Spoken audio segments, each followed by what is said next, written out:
Good evening and welcome to the Starliner Mission Control in Houston, where teams are preparing for the autonomous undocking and departure of the uncrewed Boeing Starliner spacecraft from the International Space Station. Undocking today is currently planned for 5:04 p.m. Central, 6:04 p.m. Eastern. I'm Anna Schneider with NASA Communications, and joining me today in Starliner Mission Control is Lauren Brennicke from Boeing Communications. Across the hall in the International Space Station Flight Control Room, we also have NASA's Rob Navius. In preparation for today's undocking activities, the teams here in Starliner Mission Control and the Flight Control Room, Flight Control Team in the International Space Station Flight Control Room recently completed the go, no-go poll for Starliner's undocking. The teams all polled go to proceed with undocking. And the team here in Starliner Mission Control is being led by Flight Director Chloe Maring. Today's undocking will set Starliner on its path home for landing at White Sands Space Harbor in New Mexico, targeting approximately 11 p.m. Central, Friday, September 6th, midnight Eastern on Saturday. NASA astronauts Butch Wilmore and Sunny Williams flew to the International Space Station in June as part of NASA's Boeing crew flight test, lifting off atop a United Launch Alliance Atlas V rocket from Space Launch Complex 41 at the Cape Canaveral Space Force Station in Florida on June 5th. The Starliner spacecraft docked to the International Space Station on June 6th. During the June 6th rendezvous, NASA and Boeing identified helium leaks and experienced issues with the Spacecraft Reaction Control System, or RCS thrusters, as Starliner approached the station. Since then, engineering teams have completed a significant amount of work, including reviewing a collection of data, conducting flight and ground testing, hosting independent reviews with agency propulsion experts, and developing various return contingency plans. The uncertainty and lack of expert concurrence did not meet the agency's safety and performance requirements for human spaceflight, thus prompting the NASA decision to return Boeing Starliner spacecraft to Earth without astronauts Butch Willimore and Sonny Williams aboard. The uncrewed return allows NASA and Boeing to continue gathering testing data on Starliner during its upcoming flight home, while also not accepting more risk than is necessary for its crew. Wilmore and Williams will continue their work formally as part of the Expedition 71 and 72 crew through February of 2025. They will then fly home aboard a Dragon spacecraft with 2 other crew members assigned to the agency's SpaceX Crew 9 mission, NASA astronaut Nick Hague and Roscosmos cosmonaut Alexander Gorbanov. As part of NASA's Commercial Crew Program, this is Boeing's second flight to the International Space Station and third Starliner flight test overall, following a second orbital flight test in May of 2022.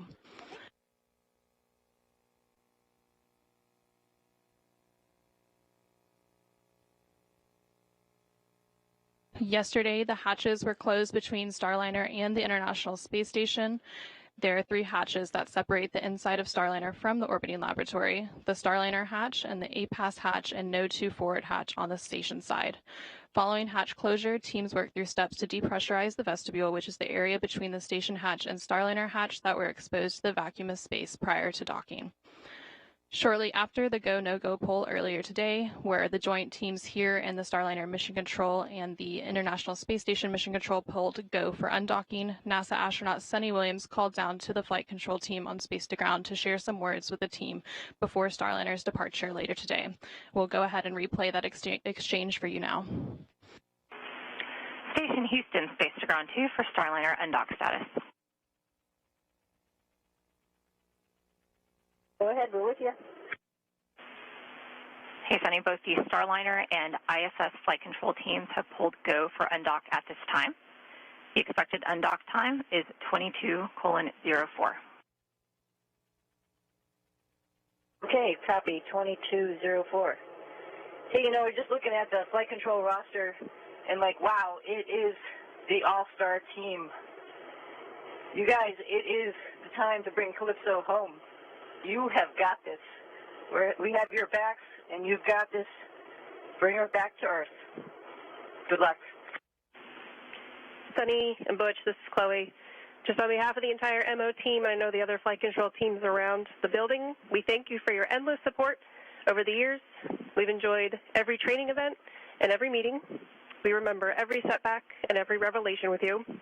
The teams on the ground have worked countless hours over the last few weeks, months, and for a group of us, years to bring Calypso back, and we're ready to do that today. We wish you the best of luck in your increment, and Sonny, I will make sure the right people have your coming home song ready to play on Space to Ground when it's time for you guys to come home. Good luck, and thank you. Wonderful comments, Flight. We appreciate that, and we agree. Many years of great enjoyment, simming together, playing together, and being involved with each other's lives, and it's been special. Bring it home. Copy. Thank you, and have a good evening.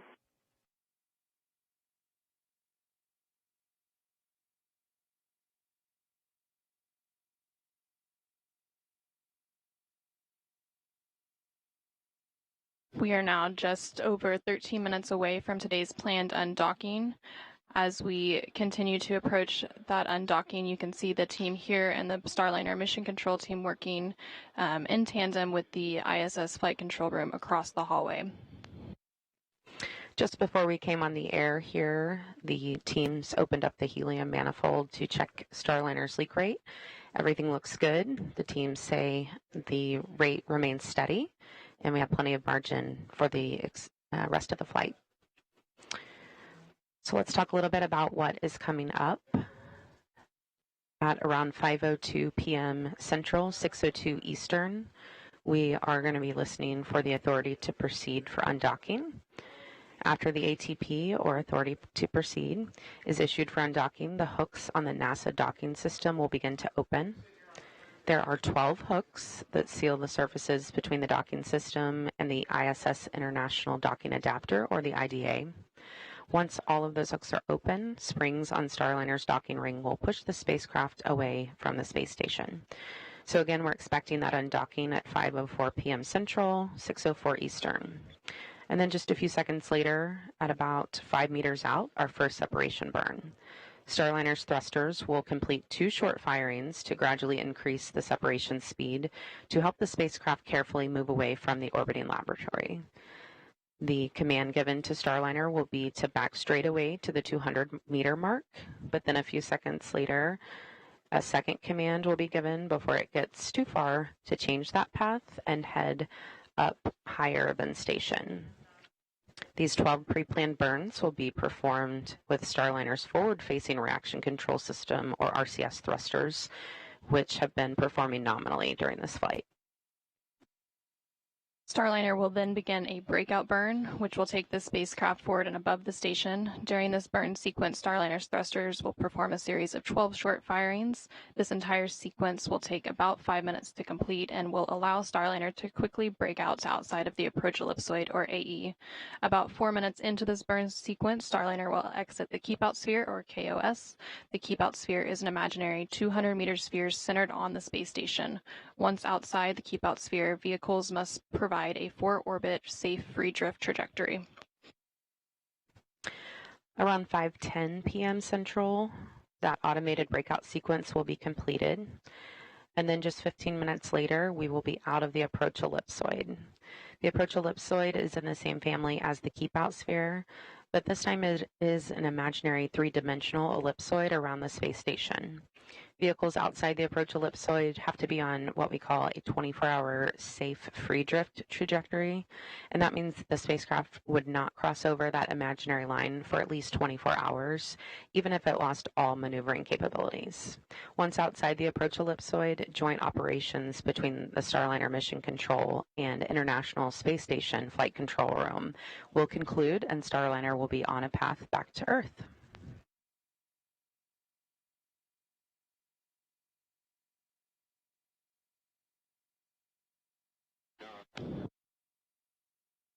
A few minutes ago, teams completed a final weather briefing to analyze weather predictions for the landing site at White Sands Space Harbor in New Mexico, and the weather continues to look good to support a landing later today.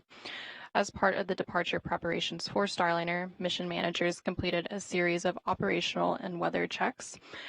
Yesterday, 24 hours before undocking, NASA analyzed the weather predictions for the landing site, and there are several different weather criteria that must be met, including winds at the selected landing site must be approximately 13 miles per hour or 12 knots or less when uncrewed, and ground temperatures must be warmer than 15 degrees Fahrenheit, and the cloud ceiling must be at least 1,000 feet.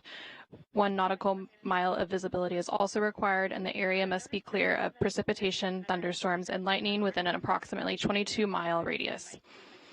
A final weather check will also take place before the spacecraft's deorbit burn, which is currently scheduled for 10:17 p.m. Central, 11:17 p.m. Eastern. And following the weather briefing, the navigation and docking lights on Starliner were turned on. The LADARs were confirmed to operate, and the RAL cards were enabled for departure. The LADARs, or laser detection and ranging lasers, create a 3D picture of the International Space Station for Starliner's computers to help the spacecraft guide itself around the ISS when it's flying close to the station. The LADAR system was developed and tested in orbit aboard the space shuttle as they docked with ISS. The RAL cards, or Remote Analog Interface Unit, gathers data on the status and health of critical spacecraft systems during all phases of the mission. This allows the important systems information to be stored aboard the spacecraft so engineers can review it once the spacecraft lands.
We're now just over 6 minutes away from the planned undocking at 5:04 p.m. Central. As we continue to stand by for Starliner's departure from the International Space Station, I'll hand it over to NASA's Rob Navius for an update from the International Space Station Flight Control Room.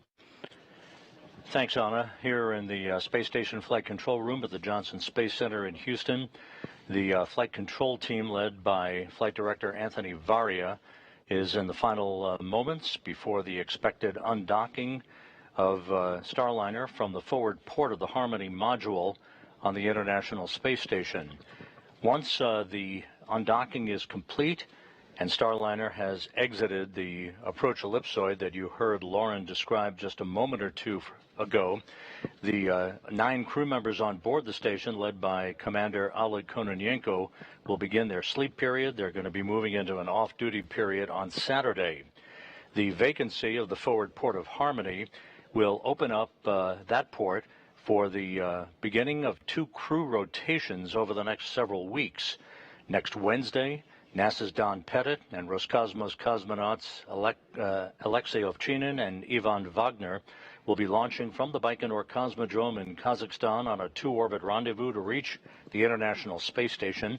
That will swell the station's population to 12 and begin an 11-day handover with NASA astronaut Tracy Dyson and Kononenko and Nikolai Chub, who will be departing the station on September 23rd. A day later, if everything goes as planned, NASA's Nick Hague and Roscosmos cosmonaut Alexander Gorbanov will be launching from the Cape Canaveral Space Force Station on the SpaceX Crew Dragon Freedom.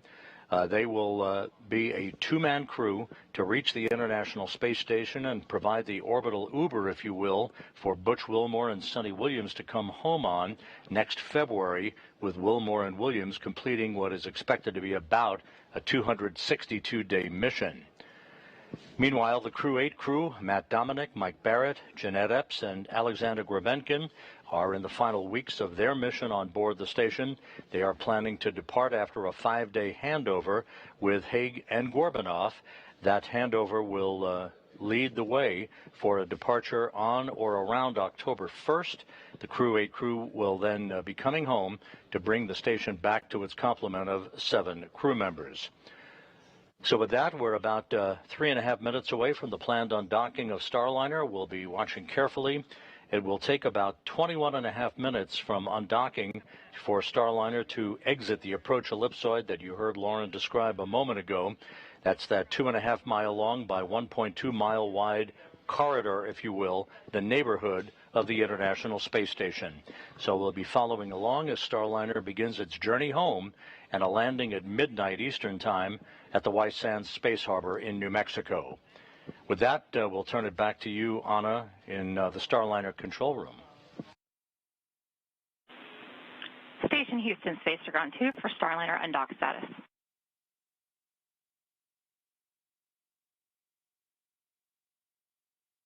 Go ahead. ISS and Starliner flight control teams remain go for an on-time undocked at 22:04.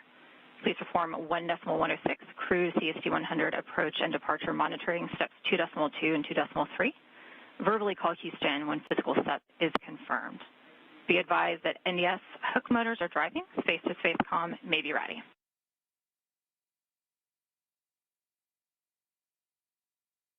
ISS crew copies ready for undocked monitoring.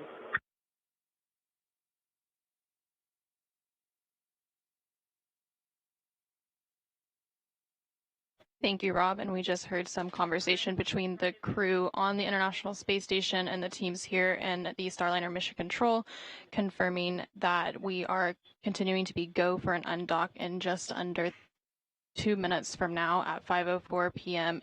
Central, 6:04 p.m. Eastern. We are standing by for the command of the undock ATP or authority to proceed.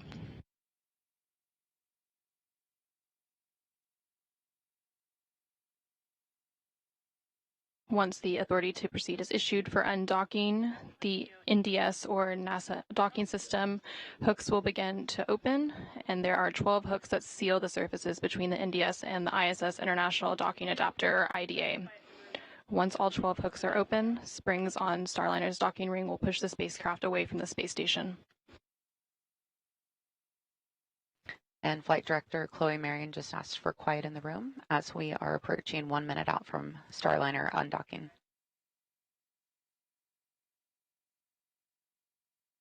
And we just heard confirmation that the umbilicals are retracting and hooks are beginning to drive.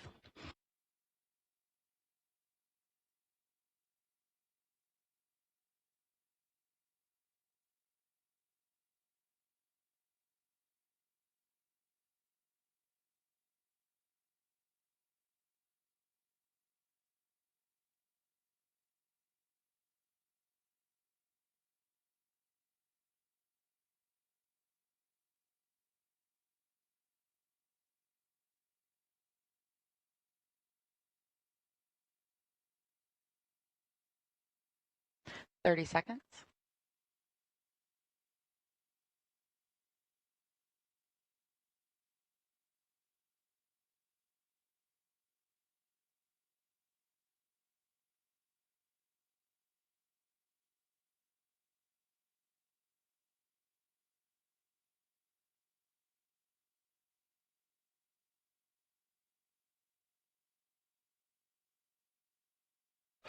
Separation confirmed. Starliner is now backing away from station and starting its return to Earth.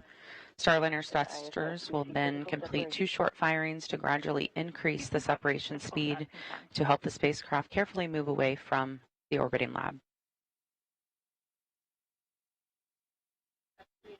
The vehicle is now about 2 meters away from the International Space Station. At the time of undocking, Starliner and the International Space Station were flying approximately 260 statute miles over central China.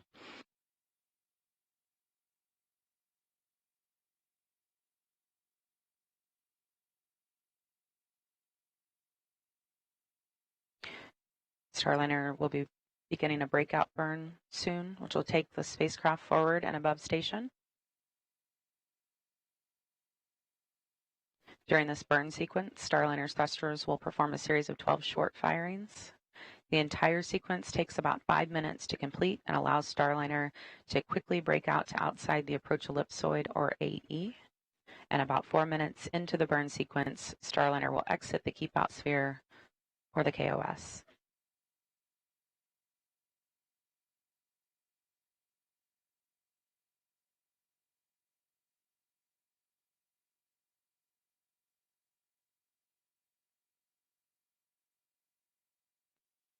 And you can see those thrusters firing there on the left of your screen as Starliner backs away from space station. And we are now just at 35 meters away from the International Space Station. We saw a good first burn. Houston, ISS thrusters enabled. Confirmation, all 27 jets have fired. Houston copies. ISS thrusters enabled. And you're seeing the light show there on your screen.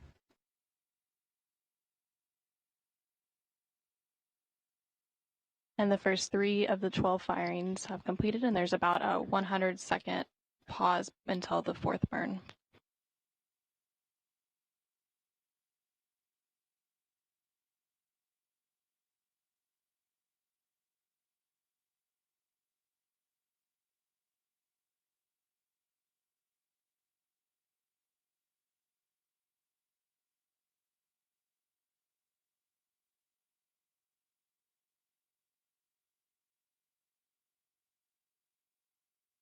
Starliner is about 60 meters away.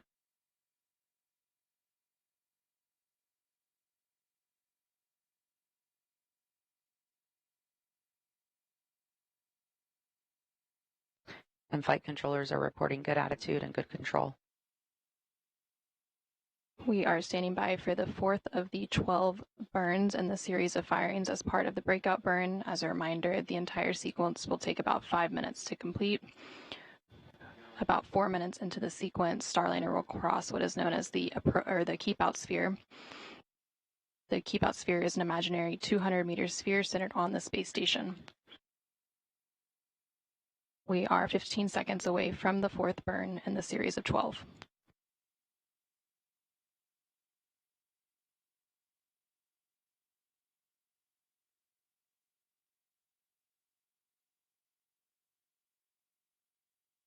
And you just saw burn 4, which just completed. We're hearing good burn.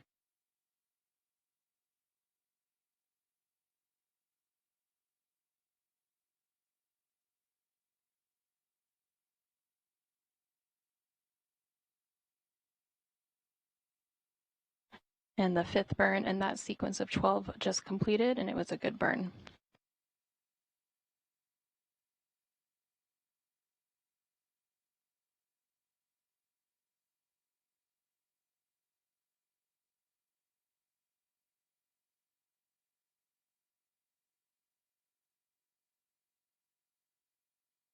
The 6th burn in the series of 12 was just completed, and it was a good burn. We are halfway through the series of 12, 6 more to go.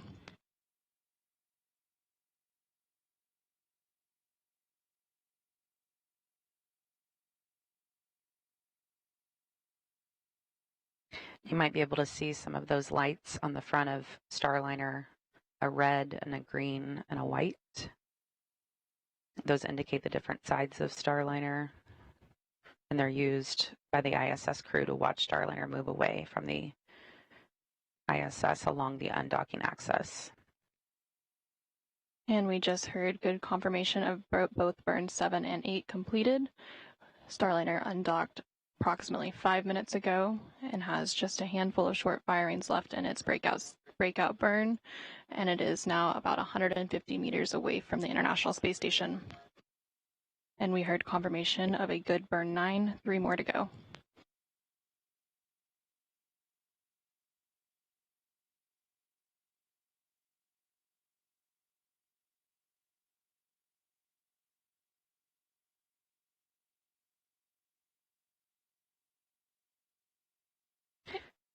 Burn 10, good burn.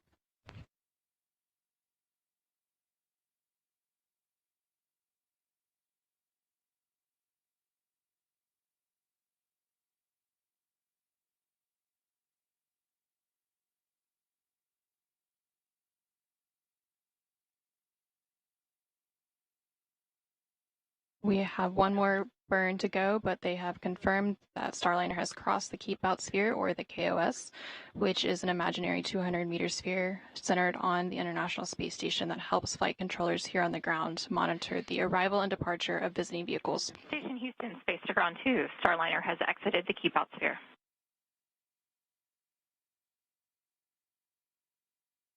Copy, she's exited the Keep Out Sphere.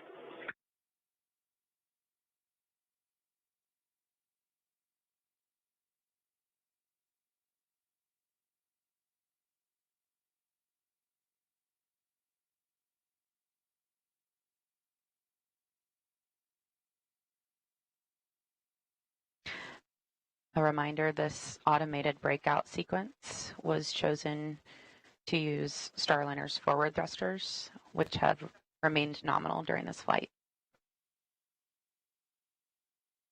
And we heard confirmation that all 12 burns in this series of breakout burn firings have completed, and they were all good burns.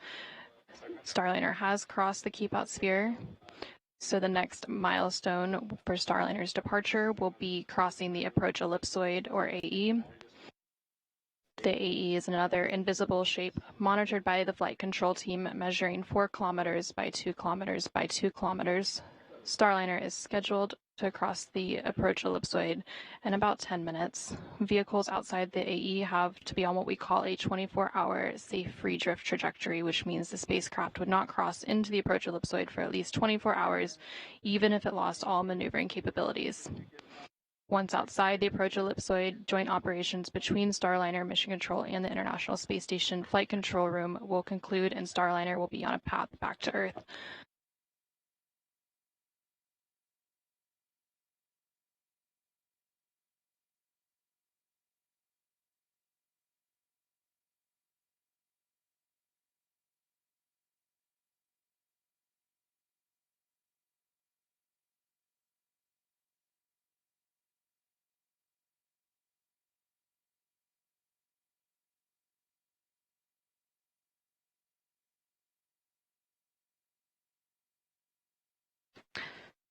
We're now taking a look from the VESTA system, which stands for Vision-Based Electro-Optical Sensor Tracking Assembly. It's a bit of a mouthful, so we like to call it VESTA. And this is a look from Starliner back at the International Space Station. This system is really the eyes of Starliner. It's able to pick up on features on the outside of station like handrails and reflectors. You can see some of that on your screen there in the outlines. And it's the way to assess Starliner's position and attitude. It also gives the ground teams a very accurate look at Starliner's location relative to the station. So earlier we were taking a look from the station back at Starliner. Now we're looking from Starliner back at station.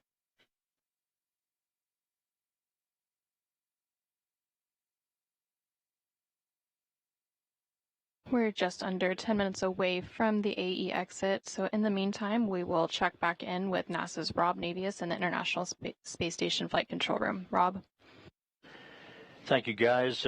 Flight Dynamics has reported that Starliner is on a perfect trajectory backing away from the International Space Station and opening a rate of about 13.5 statute miles per rev.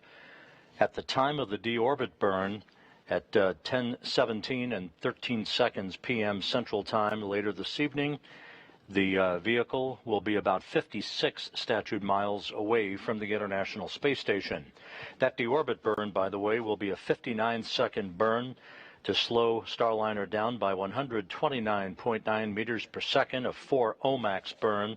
OMAX, the acronym for the Orbital Maneuvering and Attitude Control System, thrusters and jets on the Starliner spacecraft that will enable Starliner to begin to drop out of orbit for its intended southwest to northeast trajectory across the Pacific Ocean, across Baja California, and heading towards its landing at the White Sands Space Harbor in New Mexico.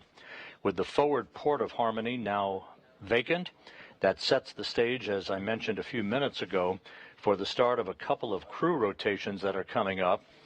Down at the Baikonur Cosmodrome in Kazakhstan, Don Pettit of NASA and Roscosmos cosmonauts Alexei Ovchinin and Ivan Wagner and their backups are in the final stages of their preparations for launch next Wednesday.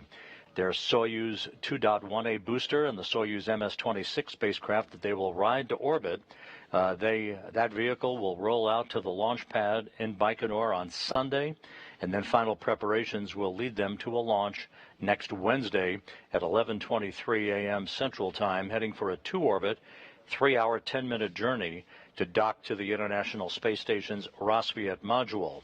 Now, that forward port on Harmony that was just vacated by Starliner's departure will be the port of call for NASA astronaut Nick Hague and Roscosmos cosmonaut Alexander Gorbanov, and their launch no earlier than September 24th on the SpaceX Dragon Freedom spacecraft off of Launch Complex 40 at the Cape Canaveral Space Force Station.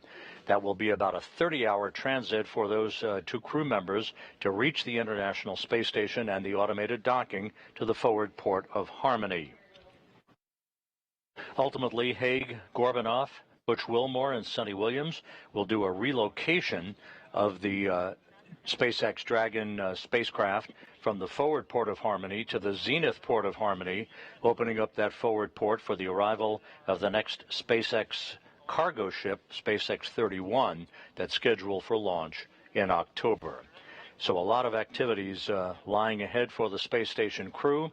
The crew aboard the International Space Station soon will begin its sleep period and an off-duty day on Saturday, while the activity shifts over to the White Flight Control Room down the hall, as they are in a shift handover right now. Flight Director Rick Henfling will be taking over shortly to supervise entry and landing operations, and the team over there will be monitoring the progress of Starliner as it moves to its deorbit position about 56 statute miles away from the International Space Station. With that, we'll turn it back to the White Ficker and Anna and Lauren.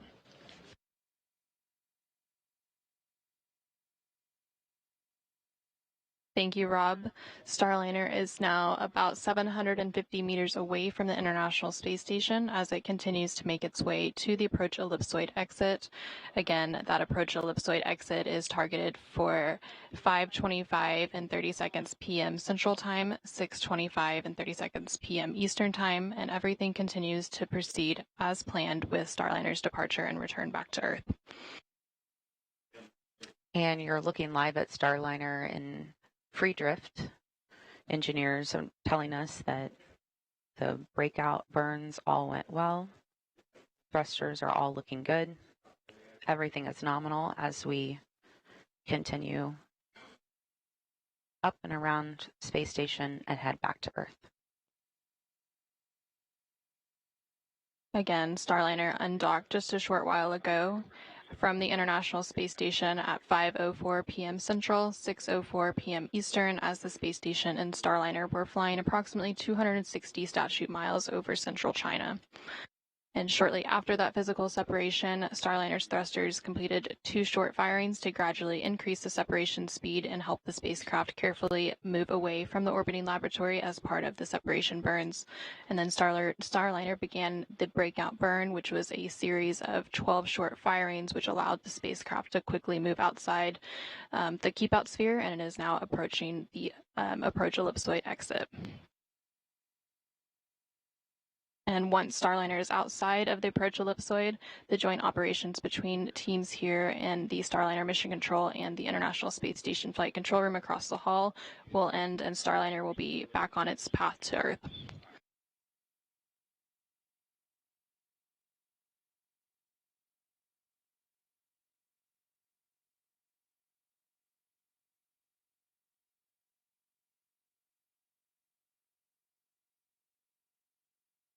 And we are about 6 minutes away from that approach ellipsoid exit, and Starliner is now about 900 meters away from the International Space Station, traveling at a rate of 1.2 meters per second.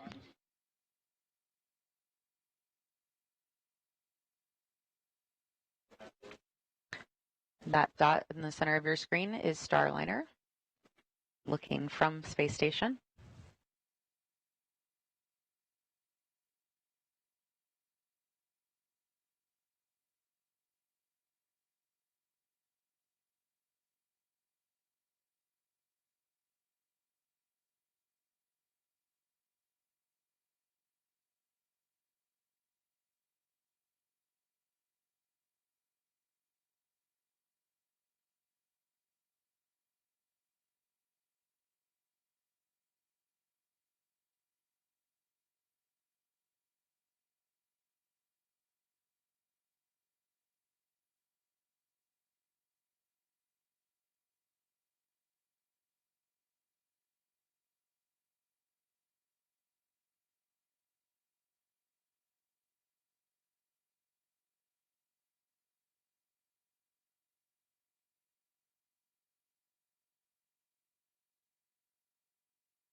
We are now about 5 minutes away from the approach ellipsoid exit. Starliner undocked from the International Space Station about 16 minutes ago at 5:04 p.m. Central, 6:04 p.m. Eastern.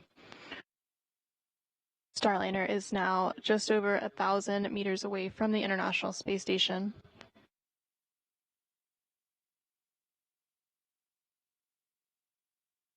After Starliner crosses the approach ellipsoid, the next milestones for the vehicle will be its entry cover closure, and that is planned for about 6:42 p.m. Central, 7:42 p.m. Eastern, and then there will be some checkouts of the OMAC thrusters at 7:05 p.m. Central, 8:05 p.m. Eastern.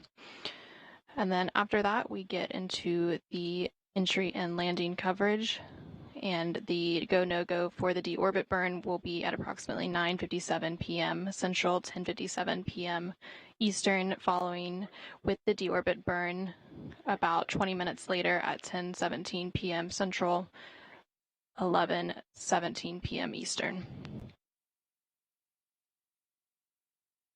Again, seeing good views of Starliner leaving the International Space Station. It's that distant dot on your screen.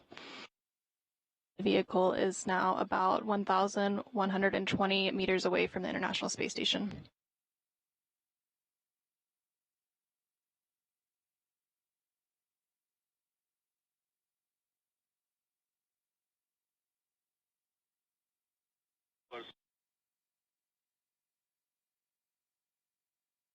And we just heard confirmation that Starliner is out of the approach ellipsoid. The approach ellipsoid is an imaginary three-dimensional ellipsoid around the space station, and vehicles outside of the approach ellipsoid have to be on what we call a 24-hour safe free drift trajectory, which means the spacecraft would not cross into the approach ellipsoid for at least 24 hours, even if it lost all maneuvering capabilities. Now that Starliner is outside of the approach ellipsoid, joint operations between the Starliner Mission Control and International Space Station Flight Control Room will conclude, and Starliner is now on a path back to Earth. So once again, Starliner undocked from the International Space Station at 5:04 p.m. Central, 6:04 p.m. Eastern, as the space station was flying 260 statute miles over central China. Shortly after physical separation, Starliner's thrusters completed 2 short firings to gradually increase the separation speed to help the spacecraft carefully move away from the orbiting laboratory. Starliner then began the breakout burn, and Starliner's smaller jets performed a series of 12 short burns to allow the spacecraft to quickly move outside the approach ellipsoid. Starliner again crossed the approach ellipsoid moments ago and is now on its journey home. The next milestones for Starliner ahead of its deorbit burn targeted for 10:17 p.m. include crossing the entry cover, closing the entry cover, and conducting checkouts of the OMAX, or the orbital maneuvering and attitude control thrusters. Those are the bigger jets on Starliner.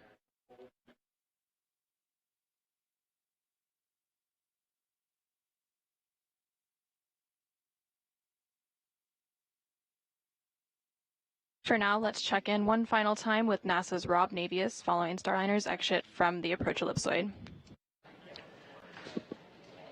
Thank you, guys. Here in the Space Station Flight Control Room, Flight Director Anthony Varia and his team will be remaining on console throughout the course of the evening, keeping a watchful eye on things. Space to run 2 for Starliner status.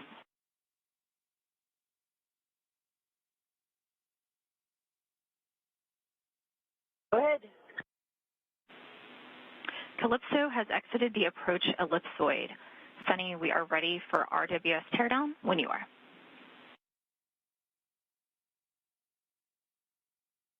Okay, she's on her way home. Congratulations to the Undock team, and we'll be tearing down the RW. And copies, thanks. Spacecraft communicators are here in the Station Flight Control Room talking to Sunny Williams, International Space Station. The Starliner is perfect trajectory, moving well away from the International Space Station for its deorbit burn at 10:17 and 13 seconds p.m. this evening. Once again, that'll be a 59-second burn of the 4 orbital maneuvering and attitude control system jets on the Starliner spacecraft to slow Starliner down by 129.9 meters per second, allowing it to drop out of orbit to begin its descent back into the Earth's atmosphere, and a landing just about midnight Eastern Time, 11 p.m. Central Time, give or take a few seconds, at the White Sands Space Harbor in New Mexico. With that, the space station team will begin to turn its attention to the next major activity. That will be the launch out of the Baikonur Cosmodrome in Kazakhstan on Wednesday of NASA's Don Pettit and Roscosmos cosmonauts Alexei Ovchinin and Ivan Wagner on the Soyuz MS-26 spacecraft that will increase the station's population from 9 to 12, and the beginning of a busy several weeks of crew rotations on the International Space Station, leading to the start of Expedition 72. So with that, we're going to call it a day here in the Space Station Flight Control Room, turn it back to you guys in the white Flight Control Room down the hall. All right, thank you very much, Rob. Starliner is now on its way back home to Earth and has about a 6-hour journey ahead of landing. We are targeting again around 11 o'clock Central, midnight Eastern for that landing at White Sands Space Harbor in New Mexico. We will resume live coverage of Starliner's deorbit entry and landing beginning at 9:50 p.m. Central, 10:50 p.m. Eastern. Until then, thank you for joining us for Starliner's undocking and departure from the International Space Station. This is Mission Control Houston.